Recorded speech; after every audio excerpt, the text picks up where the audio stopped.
Welcome to the USS Silverside Submarine Museum, a museum dedicated to the efforts and accomplishments of the veterans who fought in World War II. The museum behind me is a 15,000 square foot facility.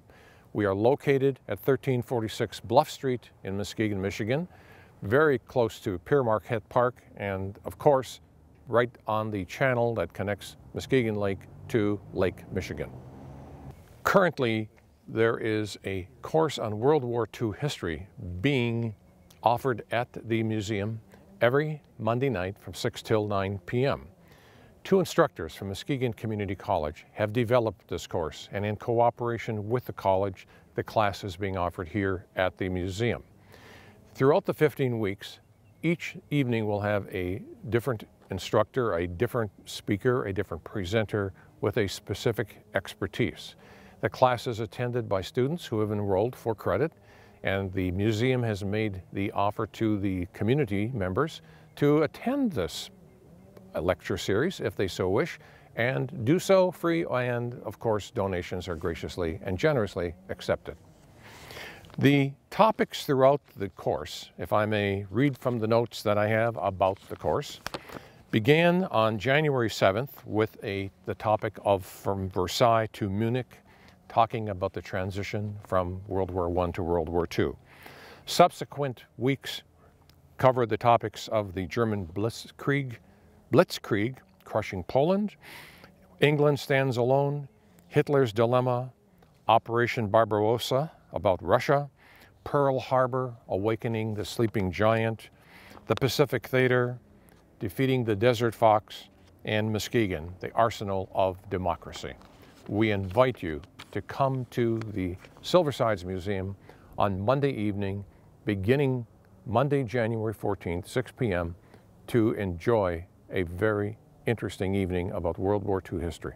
What I'd like to start the evening with is, Mr. Jackson, would you come up here? This is one of our students. He's going to lead us in the Pledge of Allegiance tonight. So would you all please rise?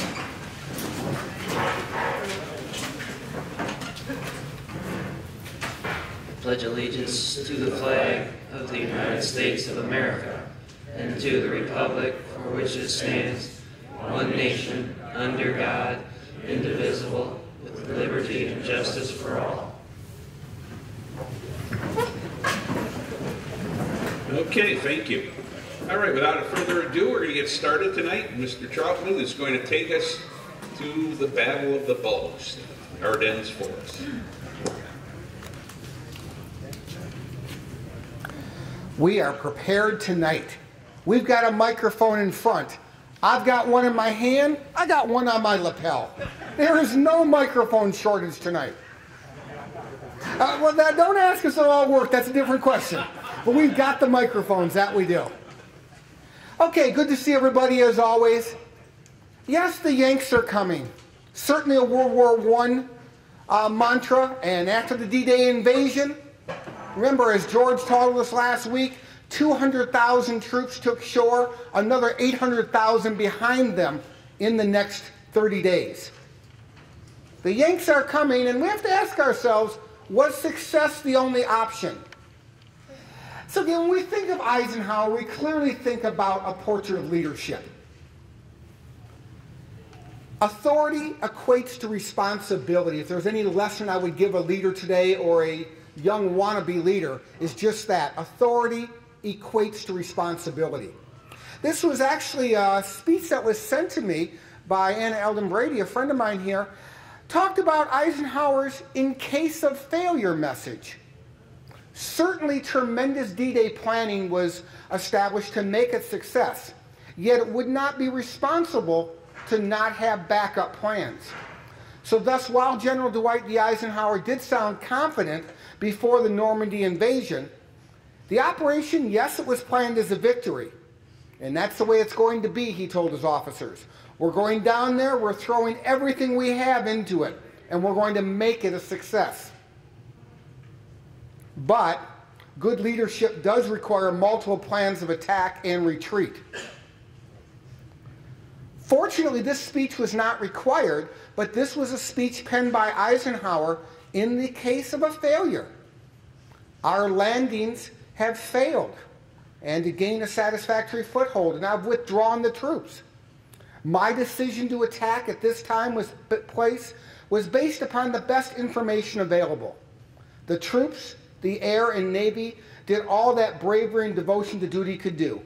If any blame or fault attaches to the attempt, it is mine alone. And again, very fortunate this was not a required speech, but we just have to admire leaders who plan for all possible avenues. And again, he was the ultimate authority on this invasion, and thus, as President Harry Truman would tell us about 6 years later, the buck does stop somewhere, and it stopped right with General Eisenhower. So moving off of Normandy beaches, as we learned last week, the strike on the beaches was very successful, and the goal was to move quickly across northern France toward the Rhine and push the German forces back. The U.S. and the British Army, again, they wanted to make it to Berlin before the Soviet Army. And this is something we really don't get a full opportunity to explore. There's several layers of politics between the Allies, and that's a rather loose term, frankly, of Great Britain, United States, and the Soviet Union. And for those of us who lived through the Cold War, the 50s, 60s, 70s, and 80s, the seeds of that Cold War were planted right here on this second front. George talked to us last week about the liberation of Paris, and of course he's exactly right. It was not a primary objective.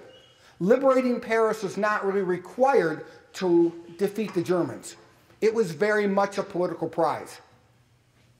And politics are, again, on so many levels. The Americans were greeted as liberators. And this was actually very important and very instrumental in our morale here at home.